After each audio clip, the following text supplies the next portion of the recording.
மாணவ செல்வங்களுக்கும் என்னுடைய காலை வணக்கங்கள் உரித்தாகுக. அன்பு மாணவ செல்வங்களே, நாங்கள் தரமைந்து புலமை பரிசில் பரீட்சையை வெற்றி கொள்வதற்காக தொடர் முயற்சியில் ஈடுபடுகின்றோம். இந்த முயற்சி, அதாவது அதிகாலையிலே நீங்கள் உங்கள் நித்திரையை தியாகம் செய்து எழுந்த இந்த வகுப்பில் பங்கு பெற்றுவதனால் கிடைக்கக்கூடிய பயனை நீங்கள் அடைய வேண்டுமாக இருந்தால் நிச்சயமாக கவனமாக நீங்க இந்த வினாக்களுக்கு தரப்படுகின்ற விளக்கங்களை விளங்கிக் கொள்ள வேண்டும் என்பதை புரிந்து கொள்ள வேண்டும். சும்மா பொழுதுபோக்கு எழுந்திருக்காம அனைவரும் கேள்விக்கு நான் கற்பிக்கின்ற விளக்கங்களை அதாவது தெளிவுபட விளங்கிக் கொள்ளுங்கள். நான் தமிழ்ல தான் கதைக்கிறேன். சிலவேளை என்னுடைய பேச்சு மொழி உங்களுக்கு சிக்கலாக இருக்குமாயிருந்தால் கொஞ்சம் கவனமா அவதானிப்பீர்களாயிருந்தால் புரிந்து கொள்ளக்கூடியதாக இருக்கும். அப்ப நான் சரியாக நேரடியாக பயிற்சித்தாள்களுக்குள் நுழைய போகின்றேன். இப்பொழுது முதல்ல உங்களுக்கு இப்ப நான் காண்பிக்க போற பயிற்சித்தாள் என்னால் எதிர்பார்க்கப்படுகின்ற வினாக்களை உள்ளடக்கிய பயிற்சித்தாளாக இருக்க போகின்றது. இந்த பயிற்சித்தாளுக்கு வினாக்களுக்கு நீங்க விடையளிப்பதன் மூலம் எதிர்பார்த்த பரீட்சையிலே ஏதாவது இதே போன்ற அமைப்பிலே பரீட்சைத்தாள் வருகின்ற போது நீங்கள் விடையளிப்பதற்கு இலகுப்படுத்துவதற்காக இந்த முதல் வினாவை பாருங்கோ. கமலன் 3 தினங்களில் ஒரு பட்டம் செய்வார். விமலன் அப்பட்டத்தை 6 தினங்களில் செய்வார். இருவரும் சேர்ந்து அப்பட்டத்தை எத்தனை தினங்களில் செய்வார்கள் என்பது வினா. இப்ப உங்களுக்கு இதுல சொல்லப்பட்ட விடயம் என்னென்றால், கமலன் என்பவர் 3 தினங்கள்ல ஒரு பட்டம் செய்வார். ஒரு பெரிய பட்டம், அழகான பட்டம் செய்கின்றார். அந்த பட்டத்தை செய்வதற்கு கமலனுக்கு 3 தினங்கள் தேவை. விமலன் என்பவர் அப்பட்டத்தை 6 தினங்கள்ல செய்தார். அப்ப இவர் 3 தினத்துல செய்கிறத விமலன் 6 தினங்கள்ல தான் செய்து முடிப்பார் என்றால் இதுல கமலன் விரைவாக செய்கிறார். விமலனை விட 2 மடங்கு விரைவாக செய்கிறார் என்பதை புரிந்து கொள்ளுங்கோ. கமலன் 3 தினம், விமலன் 6 தினம் என்றால் 6 தினம் என்பது மெல்ல மெல்லத்தான் செய்கிறார். 3 தினம் என்பது விரைவாக செய்கிறார். அப்ப விமலனை போல 2 மடங்கு விரைவாக கமலன் பட்டம் செய்கின்றார். இப்ப அவை 2 பேரும் சேர்ந்து அவ்விருவரும் சேர்ந்து அப்பட்டத்தை எத்தனை தினங்களில் செய்வார்கள்? அப்ப இந்த கேள்வியிலே தரப்பட்ட தரவுகளை கொண்டு நீங்க இங்கு தரப்பட்ட விடைகளை அணுகிற போது 3, 2, 1 என்பது எது என்று அடைவதற்கு இலக்கு வழியை நான் உங்களுக்கு சொல்லித்தார். இப்ப வரும்போது 2 பேரும் சேர்ந்து செய்ய போகிறார்கள். முதல்ல சொல்லப்படுகின்றது கமலன் 3 தினங்கள்ல செய்யக்கூடியவர் என்றும் அந்த பட்டத்தை, விமலன் 6 தினங்கள்ல அந்த பட்டத்தை செய்யக்கூடியவர் என்றும் சொல்லப்படுது. 2 பேரும் சேர்ந்தால், அதாவது கமலனும் விமலனும் சேர்ந்தால் எத்தனை தினங்களில் செய்வார்கள் என்று கேட்கப்படுகின்றது. இப்ப இவரின் அதாவது விமலன் விட 2 மடங்கு வேகத்துல கமலன் செய்வார். அப்ப எங்களுக்கு இந்த விடைகளை அணுகி பார்ப்போம். முதலாவது 3 தினம் என்றது கமலன் மட்டுமே 3 தினத்துல செய்து விடாது. அப்ப இந்த விமலன் சும்மாவா இருந்தவர்? அப்ப இந்த விடை பொருந்தாது. கமலன் இரு தினங்கள் என்பது கமலனும் விமலனும் சேர்ந்து இரு தினங்கள் என்கின்ற விடை பொருந்துகின்றதா என்று பார்ப்போம். இப்ப கமலன் 2 தினங்கள்ல செய்கிற வேலைய, அதாவது இன்னும் இருக்கப்பட்ட வேலை கமலனால் செய்ய வேண்டியது ஒரு தின வேலைய இந்த விமலன் அவரை விட அரவாசி வேலை தான் செய்யக்கூடியவர். அவர் 2 தினங்கள்ல தான் அந்த வேலையை செய்வார். அப்ப 2 பேரும் சேர்ந்து 2 தினங்களில் செய்வார் என்ற விடை பொருத்தமாக இருக்கின்றது. நீங்க கொஞ்சம் கவனித்து விளங்கினால் புரிந்து கொள்ளக்கூடியதாக இருக்கும். திரும்ப விளக்கந்தாரம் பாருங்க பிள்ளைகள். கமலன் 3 தினம், விமலன் 6 தினங்கள்ல செய்வார். இருவரும் சேர்ந்து செய்தால் எத்தனை தினங்கள் என்று கேட்கப்படுகின்றது. நாங்க 2வது விடையை பார்க்கின்ற போது கமலன் 2 தினங்கள்ல செய்கிறார் என்றால் 2 பேரும் சேர்ந்து கமலன் 2 தினத்துல செய்கிற வேலை செய்திட்டார் என்றால் மிகுதி 1 நாள் வேலை இருக்கின்றது. அப்ப கமலனை விட அரைவாசி மடங்குகிறான் விமலனின் வேகம், விரைவு. அல்லது விமலனை போல 2 மடங்கு கமலத்த வேகம். அப்ப விமலன் 1 மடங்கு செய்கிற நாள்ல கமலன் 2 மடங்கு செய்வார் என்றால் கமலன் 2 நாள்ல செய்கிறத கமலன் 2 நாள்ல செய்கிறத விமலன் 4 நாள்ல தான் செய்வார். அப்ப 1 மடங்கு செய்கிறார். அப்ப இந்த 2 பேரும் 2 நாள்ல செய்கிற வேலை, அதாவது இது 2 2 மடங்கு என்பதை கவனத்துல கொள்ளுங்கோ. அப்ப 2 பேரும் சேர்ந்தால் 2 நாள்ல அந்த வேலையை முடிப்பார்கள் என்பது எங்களுக்கு தெளிவாகின்றது. 1 நாள் என்பதும் தவறான விடை. இப்ப இதை கண்டுபிடிக்கிறதுக்கான இலகு முறை உங்களுக்கு நான் சொல்லித்தாரன். இப்படி இதை சிந்தித்து கொண்டிருந்தா மூளைக்கு கொஞ்சம் கஷ்டமா இருக்கும். நாங்க என்ன செய்யணும், 2 பேரும் செய்கிற தினங்களுடைய எண்ணிக்கையைத்தான் கருத்துல கொண்டு 2 பேரும் செய்கிற தினங்கள் 3 சக 6 என்ற எண்ணை கூட்டி இந்த 2 பேரும் செய்கிற தினங்களுடைய எண்ணிக்கையை பெருக்கி வருகிறபடிய 3 தர 6 என்ற 18 என்ற விடைய இந்த 9ஆல வகுத்தால் எங்களுக்கு விடை கிடைக்கும். பிள்ளைகளே, இவையெல்லாம் நுண்ணறிவு சார்ந்த மிக உச்சகட்ட வினாக்கள். அப்ப இந்த வினாக்களை இப்படி அவர்கள் போடுவதற்கு காரணம் என்ன, ஒரு கேள்வியை இப்படி போட்டால் அதிதிறமையான பிள்ளையை கண்டுபிடிப்பதற்காக. அப்ப நாங்க அதற்கெல்லாம் தயாராக நாங்க தெரிந்து கொள்ளணும். அவை செய்கிற தினங்களுடைய எண்ணிக்கையை கூட்டி அவர்கள் செய்கிற தினங்களுடைய எண்ணிக்கையை பெருக்கி வருகின்றபடியே கூட்டியபடியால் வகுக்கும் போது தினங்கள் கிடைக்கும்.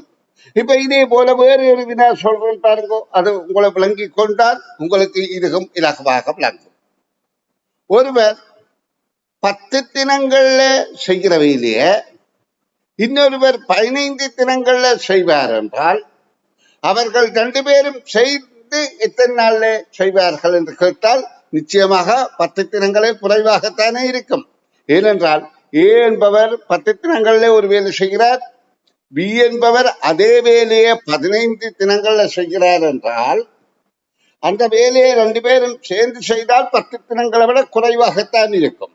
அப்ப இதை கண்டுபிடிக்கிறதுக்கு என்ன செய்கிறது, 10ஐயும் 15ஐயும் கூட்டுகின்றது, கூட்டினா 25, 10 15ஆல பெருக்கிறது, பெருக்கினா 150, 150ஐ 25ஆல வகுக்கிறது, வகுத்தால் 6 நாட்களில் என்ற விடை கிடைக்கும். அப்ப இந்த இலகு முறைய நீங்க பின்பற்றி கொள்ள வேண்டும் என்று நான் விளக்கம் தருகின்றேன். சரி, இனி அடுத்த வினாவுக்கான விடை விளக்கம் தருகின்றேன், கவனியுங்கோ. 12 மணிக்கு ஒரு கடிகாரத்தின் நிமிடமுள்ளும் மணிமுள்ளும் ஒன்றாகவே காணப்பட்டன. 1 மணி ஆகும் போது, அப்ப நான் இப்ப ஒரு கடிகாரத்தின் முகத்தை கீறி உங்களுக்கு விளக்கம் தர்றேன். 12 மணியாக இருக்கின்ற போது கடிகாரத்தின் நிமிடமுள் இது மணிமுள் இது இரண்டும் ஒரே நேர்கோட்டில் இருக்கின்றது. 12 காட்டிக்கொண்டிருக்கின்றது. 1 மணியாகும் போது நிமிடமுள் மணிமுள்ளில் இருந்து எத்தனை நிமிடங்கள் கழிந்து காணப்படும். அப்போ 1 மணி ஆகின்ற போது நல்லா கவனிக்கோ, 1 மணி என்றால் மணிமுள் ஒன்றை நோக்கி நிற்கும், நிமிடமுள் 12 நோக்கி நிற்கும். அதாவது 1 மணி ஆகின்ற போது இந்த நிமிடமுள் மணிமுள்ளை விட எவ்வளவு கடந்து காணப்படுகின்றது. கடந்து என்றால் முதல் 12 இருந்த நிமிடமுள் இப்படியாக ஒரு சுத்தித்தானே இங்க திரும்ப வந்து நிக்குது. இந்த நேரத்துக்கு மணிமுள் 12 ஒரு பாகத்தை கடந்து விட்டது தானே. 12 ஒரு பாகம் என்றால் 5 நிமிடங்கள் பிரதேசத்தை கடந்து நிற்குது. அப்ப இது ரெண்டுக்கும் இடையிலான இப்போதைய வித்தியாசம் நல்லா கவனிங்கோ. இந்த 5 இருந்து 12 வரையில உள்ள 55 நிமிடங்கள். அப்ப கேள்விக்கான விடை 55 நிமிடங்கள். இது ஒரு தடவையில புரியவில்லை என்றால் திரும்ப திரும்ப பார்த்து புரிந்து கொள்ளுங்கோ. ஏனென்றால் இவை ஓரளவு உங்களுடைய திறமையை சரியாக ஆய்வு செய்யக்கூடிய வினாக்கள் என்பதை கவனத்தில் கொண்டோம். அடுத்த கேள்வி இதே சார்பானது. 3 மணித்தியாலங்களுக்குள் நிமிடமுள் கடிகார முகத்தை 3 வட்டங்கள் சுற்றி இருக்கும். எங்களுக்கு தெரியும், ஒரு மணித்தியாலத்துல நிமிடமுள் ஒரு வட்டம் சுற்றும் கடிகார முகத்தை. அதாவது 360 பாகு என்று சொல்றது. கால் வட்டம் என்பது செங்கோணம் 90 பாகை. இப்ப இந்த 3 மணித்தியாலத்துல கடிகாரத்தில் இருக்கிற நிமிடமுள் கடிகாரத்த முகத்தை 3 சுற்றி இருக்கும். 3 வட்டங்கள் சுற்றி இருக்கும். அவ்வேளையினுள் மணிமுள் எத்தனை வட்டங்கள் சுற்றி இருக்கும் என்று கேட்கப்படுகின்றது.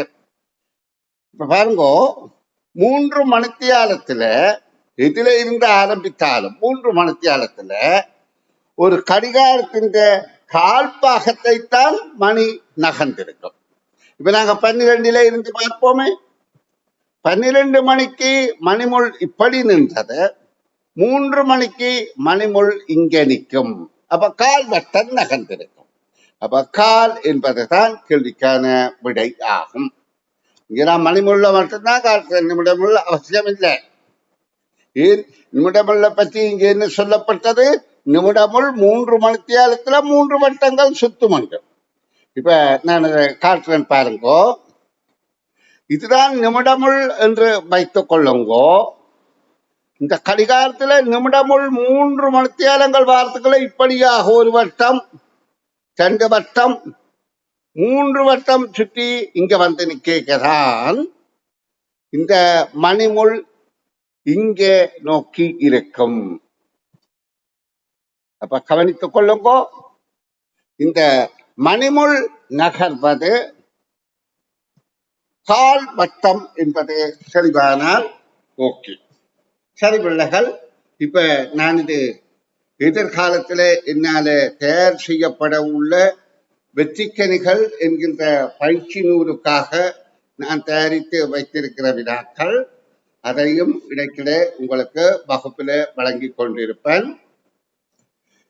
சரி, நாங்கள் இனி இன்றைய பயிற்சி தாள்களை நுழைவோம்.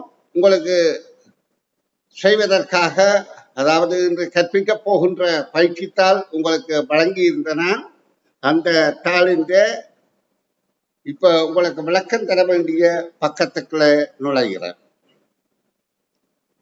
இது வெற்றிக்கணி இதழ்கள்ல 4வது மாதிரி பரீட்சை 5ஆம் பக்க வினாக்கள்.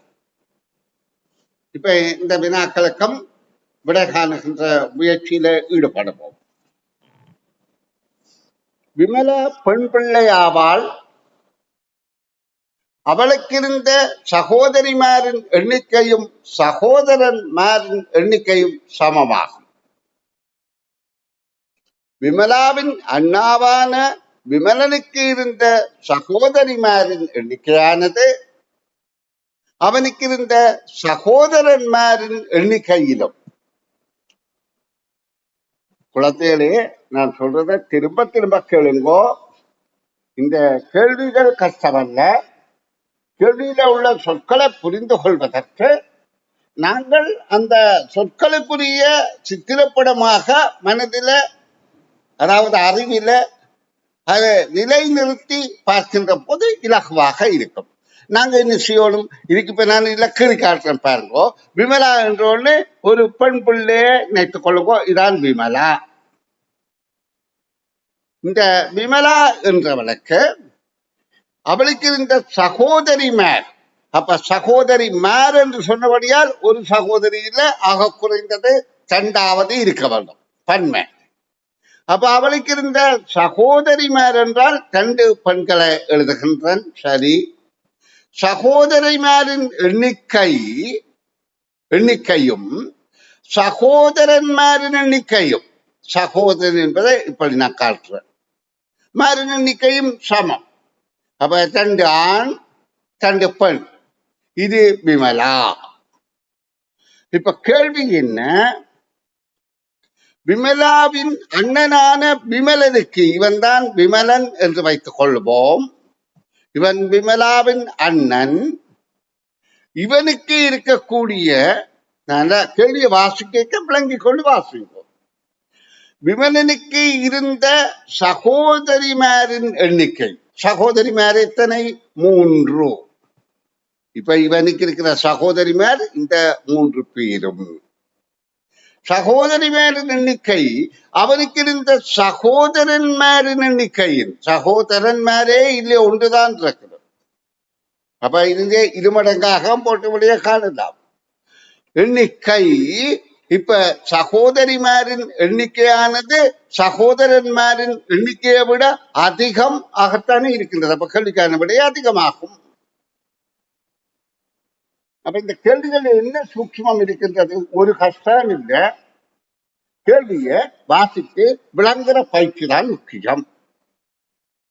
அப்ப வாசித்து விளங்குறதுக்கு என்ன செய்ய வேணும்? வாசிப்பு பழக்கத்தை கூட்டணும், எழுத்து பழக்கத்தை கூட்டணும்.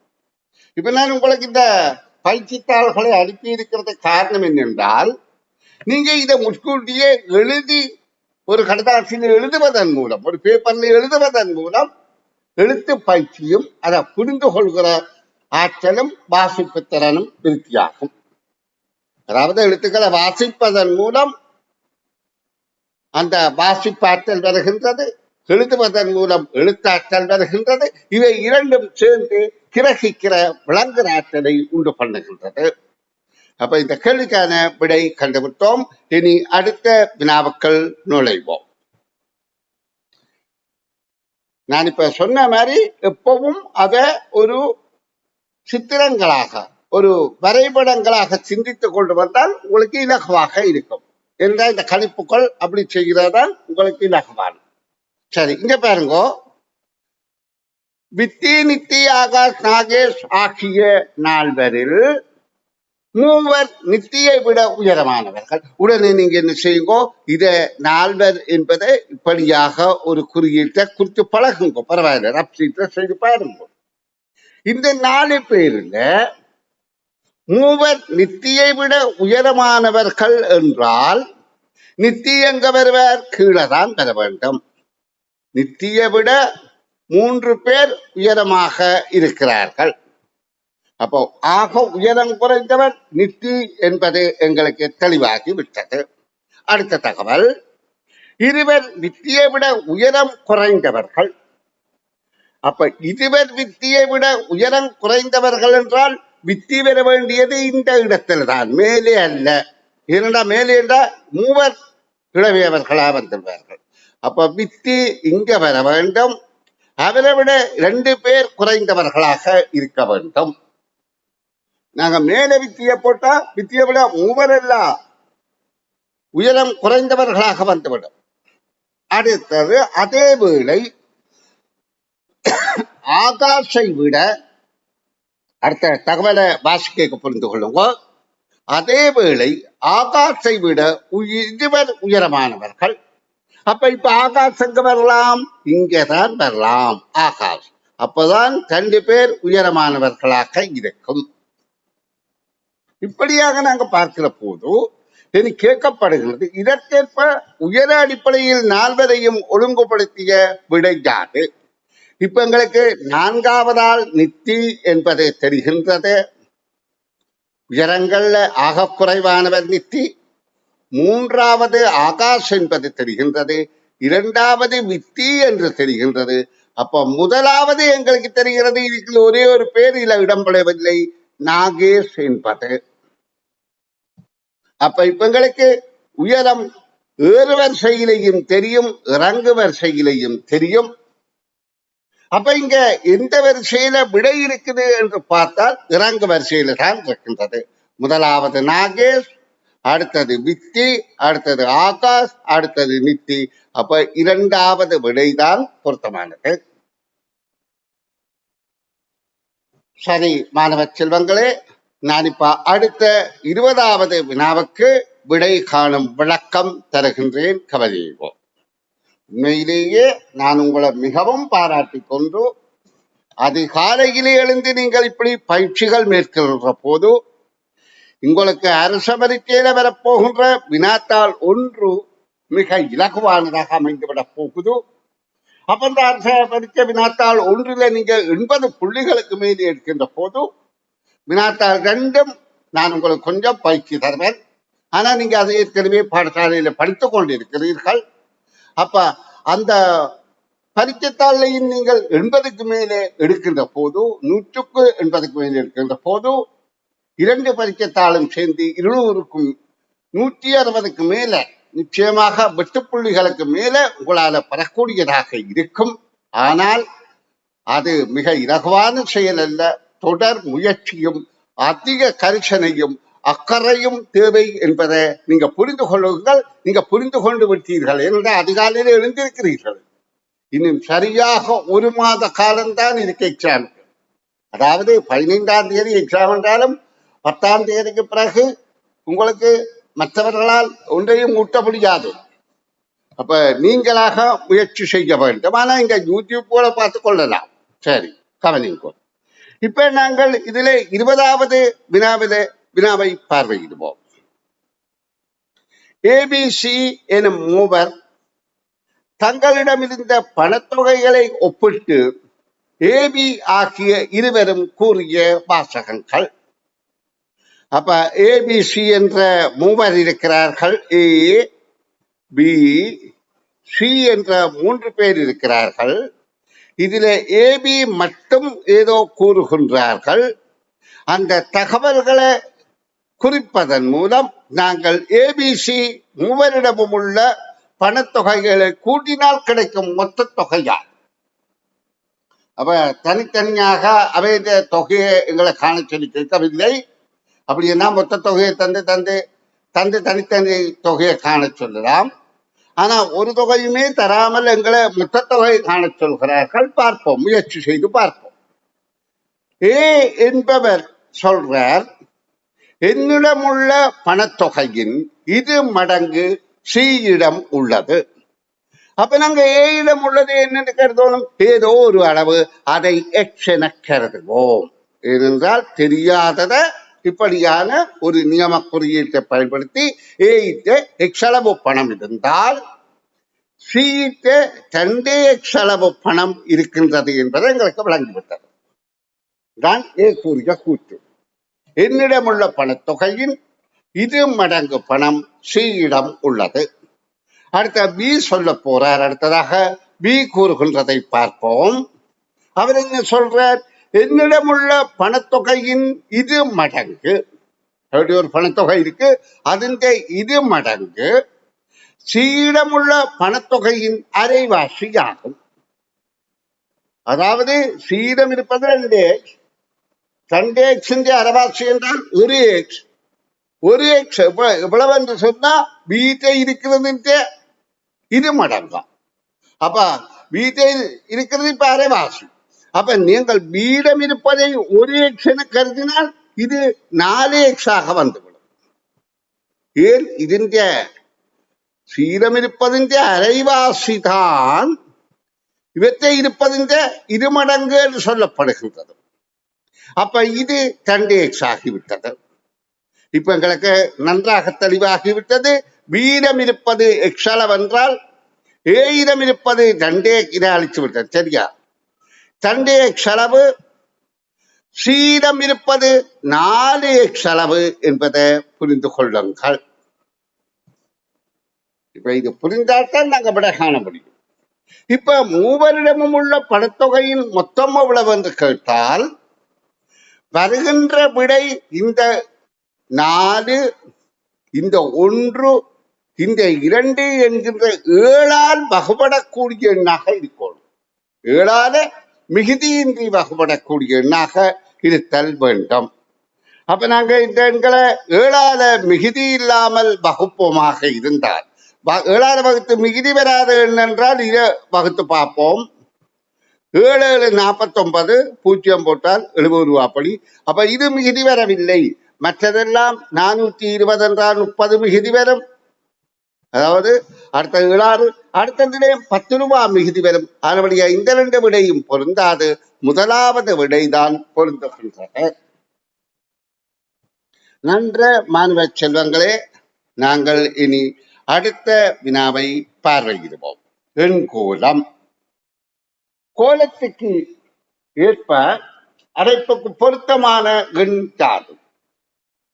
இந்த கோலத்தை பார்த்து புரிந்து இங்க அடைப்பில கேட்கப்பட்ட இடத்துக்கு எந்த எண் பொருத்தம் என இந்த 3ல நாங்க தெரிவு செய்ய வேண்டும்.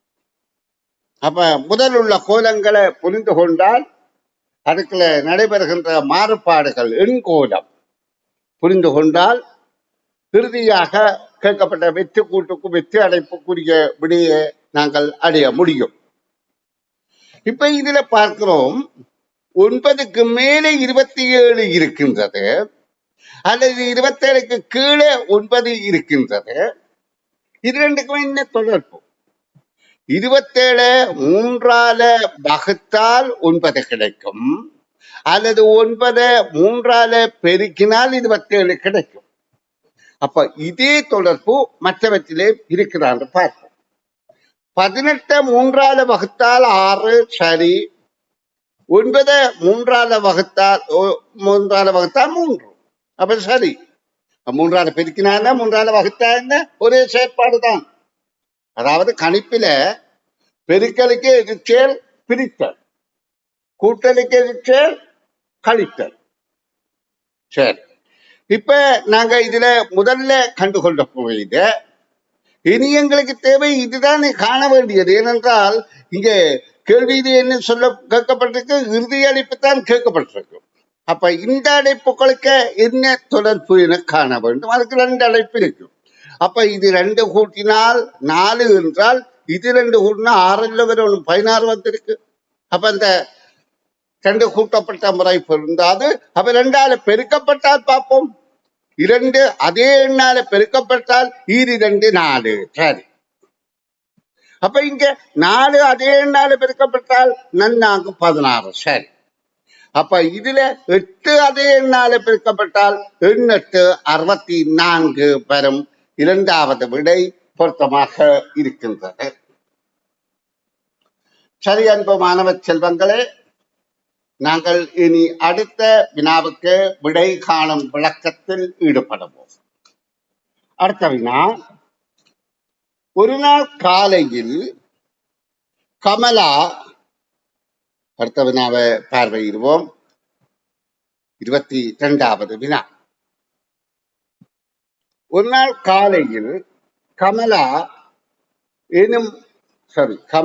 ஏ எனும் தனது வீட்டிலிருந்து பி எனும் தனது மாமி வீட்டுக்கு செல்லும் போது அவளது நிழல் அவளது இடதுகை பக்கமாகவும், இந்த அளவையும் வைத்துக் கொண்டு இப்ப நாங்க என்ன காணணும், இதுல ஒரு நாள் காலை, இதுல நிழல் என்றால் சூரியனால் தான் நிழல் விழுகின்றது. அப்ப சூரியன் காலையில உதிக்கிற திசை எங்களுக்கு தெரியும் கிழக்கு திசை. அப்ப திசைகளை நான்காக எழுதினோம். வடக்கு, கிழக்கு, தெற்கு, மேற்கு எழுதினோம். காலையில கிழக்கில சூரியன் இதாகும். அப்போ ஒரு நாள் காலையில் கமலா ஏ எனும் தனது வீட்டில் இருந்து, அப்ப கமலான்ற வீடு எங்களுக்கு எங்கே தெரியாது, ஏ எனும் தனது வீட்டிலிருந்து பி எனும் தனது மாமி வீட்டுக்கு செல்லும் போது அவளது நிழல் அவளது இடது கை பக்கமாகவும், அப்ப சூரியன் கிழக்கு திசையில இருக்கின்ற போது இப்படி போனால் நிழல் பின்னால விழும், இப்படி போனால் நிழல் முன்னால விழும். அப்ப இடது கை வலது கை பக்கம் விட வேண்டுமாக இருந்தால் ஒன்று மேலே அல்லது கீழே போயிருக்கும். மேலே போனால் அல்லது கீழே போனால் தான் வலது கை இடது கை பக்கம் விடுமே. சூரியன் இங்கே இருக்கின்றது. அப்ப நாங்க இதுல எங்களை யோசிக்க வேணும். எங்களை கையை வைத்து பார்க்கின்ற போது நாங்க இதுல போறோம் என்று சித்தரித்து எங்களை கையை உயர்த்தி பாருங்க. அப்ப இப்படி பார்க்கிற போது இது வலது பக்கம் நிழல் விடும் கீழே போவைக்கு. மேலே போவைக்கு நாங்கள் அப்படியே பார்க்கின்ற போது இது வலது பக்கம், இது இடது பக்கம். அப்ப இடது பக்கம் நிழல் விழுகிறது என்றால் நான் சென்ற திசை முதலாவது வடக்கு. அப்ப ஏ பிக்கு போன வடக்கு திசை இது அல்ல, இது அல்ல, இதுதான் பொருத்தமாக இருக்கின்றது. இனி இந்த தகவலும் பொருத்தமானு பார்ப்போம். பியிலிருந்து சி. அப்ப அடுத்த தகவல் நாங்கள் இப்ப இதன் மூலம் கண்டுகொண்டது, ஏ வடக்கு திசையில செல்கின்ற போது சூரியன் கிழக்கு திசையில இருந்தால் நிழல் இடது கை பக்கமாக விழுகின்றது. இனி அடுத்தது, மாமி வீட்டிலிருந்து அவள் ஏயிலிருந்து பிக்கு மாமி வீடு சென்றிருக்கிறாள். இதான் அவளுடைய வீடு, அதாவது கமலாவின் வீடு. அவன் வீட்டில இந்த மாமி வீட்டில இருந்து இனி அவள் மாமி வீட்டில இருந்து போனதை பார்ப்போம். மாமி வீட்டிலிருந்து தாத்தா வீட்டுக்கு செல்லும் போது அவளுக்கு பின்னாலும் இப்படியாக போகின்ற போது நிழல் பின்னாலே அது பொருத்தமாக இருக்கின்றது. அப்ப கேள்விக்கான விடை இப்படி போய் இப்படி போற என்றபடியால் மூன்றாவது விடை பொருத்தமாக இருக்கின்றது. இதுக்காக நீங்க விட சீட்ல கீறியெல்லாம் பார்க்க வேண்டாம், நானும் கூட விளங்குறதுக்காக சொல்லித்தாரேன்.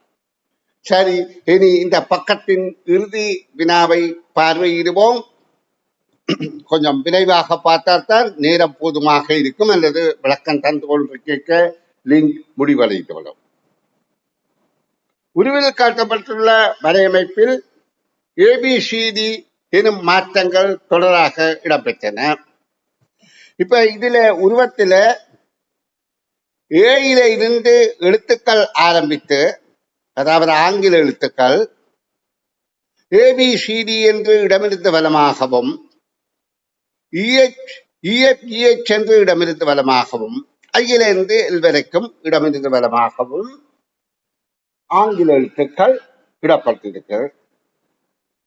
இந்த ஆங்கில எழுத்து அடைப்புகள்ல நடைபெற்ற மாறுபாடுகள், முதலாவது ஏ என்கின்ற மாறுபாடை பார்த்தால் இது நிறை, முதல் நிறை, இது இரண்டாவது நிறை, இது மூன்றாவது நிறை, இது முதல் நிரல், இது இரண்டாவது நிரல், இது மூன்றாவது நிரல், இது நாலாவது நிரல். நிரல் நிறை உங்களுக்கு புரிந்திருக்க வேண்டும்.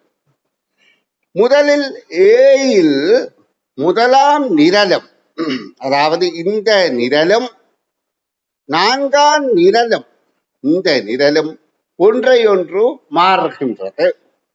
அப்ப எங்களுக்கு புரிகின்றது இதுல நடக்கிறது. இங்க உள்ள அனைத்தும் இங்க போயிட்டது, இங்க உள்ள அனைத்தும் இங்கே வந்துவிட்டது. அப்ப முதற் செயற்பாட்டுல நாங்கள் கண்டுகொண்டோம். அடுத்த செயற்பாட்டுல இரண்டாவதுல முதலாவது நிறை இதான் முதலாவது நிலையும் மூன்றாவது நிலையின் தங்களுக்குள் ஒன்றையொன்று மாறுகின்றது. அப்ப புரிந்து கொண்டோம். இனி விளக்கம் தருகின்ற போது மிகுதியை புரிந்து கொள்வோம். இனி மூன்றாவது சியில நான்காம் நிரலும் முதலாம் நிரலும் ஒன்றையொன்று மாறுகின்றது. டியில திரும்ப மூன்றாம் நிறையும் இந்த நிறையும் முதலாம் நிறையும் ஒன்றையொன்று மாறுகின்றது. இப்ப நாங்க இதை உற்று பார்க்கிற போது எங்களுக்கு இதுல தெரிய வேண்டியது என்னென்றால், இங்கே ஏ என்பது முதல் இங்க ஒன்றை நாங்கள் பார்ப்போம். இதுல பிரதான திசை உபதிசை என்ற கருத்துல பார்ப்போம். உபதிசையில இருக்கிற 4 எழுத்துக்களும் ஏ சி எல் ஐ என்றது தெரியுது. இங்க பாருங்க, இந்த 4 எழுத்துக்களும் எப்படி மாறுது என்று பார்ப்போம். ஒவ்வொரு 4 மாற்றத்திலையும் முதல்லையே இங்க வந்துவிட்டு மட்டும் பார்ப்போம். அடுத்ததுலேயே இங்க வந்துட்டு 2வது, 3ஆம் நிலையிலேயே இங்க வந்துட்டு 4வது நிலையில அது அதே இடத்துக்கு போயிட்டு. சரி, அப்ப உபதிசை, அதாவது உபதிசைகள்ல இருக்கிறதெல்லாம் 4 மாற்றங்களுக்கு பிறகு அதே இடத்துக்கு போயிடுது. அதான் இந்த செயற்பாடு. இந்த 4 மாற்றங்களின் போதும் ஒரு தடவையும் மாற்றத்துக்கு உட்படாத எழுத்து எது என்று கேட்கப்படுகின்றது. இது மாற்றத்துக்கு உட்பட்டாலும் அப்படியே வந்துவிட்டது, மாற்றத்துக்கு உட்பட்டு இருக்கின்றது. அப்ப இந்த 4 உபதிசை எழுத்தும் இந்த விடைக்கு அடங்காது. மாற்றத்துக்கு உட்படாத எழுத்து எது என்று கேட்கப்படுகின்றது. இது நாங்க பிரதான திசைகள்ல பார்த்தோமா இருந்தால், வடக்கு திசையில பிசி என்ற சோடி எழுத்து, தெற்கு திசையில ஜேகே என்ற சோடி எழுத்து, கிழக்கில எச், மேற்கில இ என்ற எழுத்துக்கள் இருக்கின்றன. இந்த எழுத்துக்கள் எப்படி மாறுபடுகிறது என்று பார்ப்போம். இப்ப பாருங்க, முதல் மாற்றத்தின் போது இந்த இதுகும் மாறுகின்ற போது முதல் இதுகம் இவைதான் மாற்றத்துக்கு உள்ளாகின்றது. இந்த பிசி முதல் மாற்றத்துல ஈடுபடு. அடுத்த மாற்றத்தின் போது இந்த மேல உள்ளதும் கீழே உள்ளதும் தான் மாறுபடுது, இரண்டு மாறுபடவில்லை. பிறகு அடுத்த மாற்றத்தின் போது அடுத்த இதுல இருந்து இங்க மாறுகின்ற போது இவை மாறுகின்றது, அடுத்த 2 மாறவில்லை. திரும்ப அதே மாதிரி மேல கீழே மாறுகின்றது, இது மாறவில்லை. அப்ப தமிழண்டு மாற்றம் அடைந்த பிறகு அவையவை அந்தந்த இடத்துக்கே வந்து விடுகின்றது என்பது உங்களுக்கு புரிந்து கொள்ள திரும்ப விளக்கம் தான் பாருங்க.